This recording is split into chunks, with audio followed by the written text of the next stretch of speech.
যখন আল্লাহর এই ঘরকে নির্মাণ করবার জন্য সে যখন মনস্থ করলেন, তাকে যখন নির্দেশনা দেওয়া হলো আল্লাহর পক্ষ থেকে যে হে ইব্রাহিম, তুমি আমার ঘরকে উচ্চতায় নিয়ে যাও। নির্মাণ শব্দ বলে নাই, কি বলেছেন?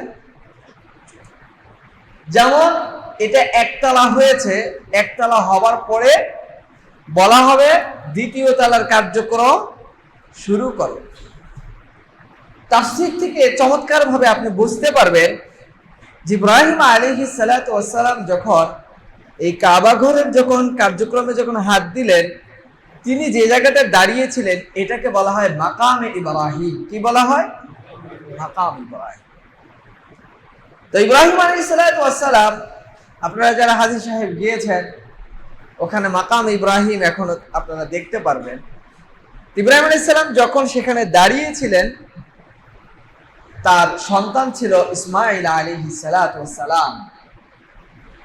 তখন ইব্রাহিম আলাইহিস সালাম যখন দাঁড়িয়ে যখন এটাকে উচ্চতায় নেবার জন্য, আমি নির্মাণ শব্দ বলছি না, এখানে কি বলেছি, উচ্চতায় নেবার জন্য যখন তিনি পাথরগুলো ইসমাঈল আলাইহিস সালাতু ওয়াস সালাম যখন ইব্রাহিম আলাইহিস সালাতু ওয়াস সালামের হাতে উঠিয়ে দিচ্ছিলেন, তিনি এটিকে নির্মাণ করবার জন্য, উচ্চতায় নেবার জন্য এটা যখন আস্তে আস্তে রাখছেন, তো স্বাভাবিকভাবে আপনারা যারা গিয়েছেন দেখবেন যে কাবা ঘরের উচ্চতা অনেক বড়।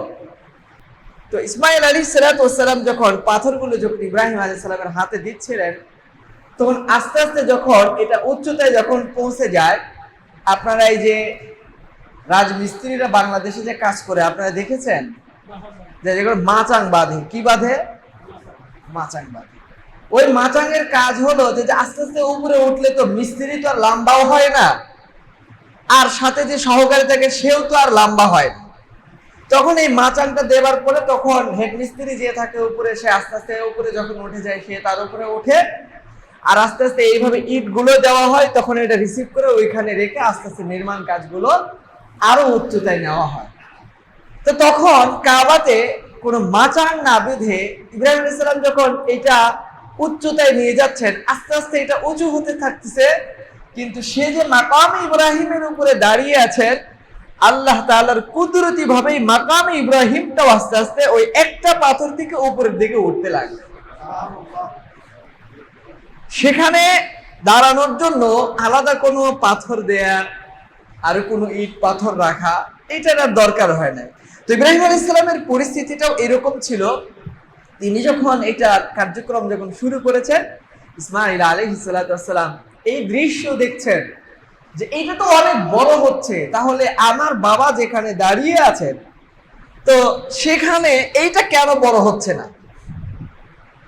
এটা কেন বড় হচ্ছে? তিনি এই দৃশ্য দেখবার পরে তিনি কল্পনাতীত হয়ে গেলেন যে সুবহানাল্লাহ, যে কাবা ঘর আস্তে আস্তে বড় হচ্ছে আর মাকাম ইব্রাহিমটাও আস্তে আস্তে বড় উচ্চতায় পৌঁছে যাচ্ছে।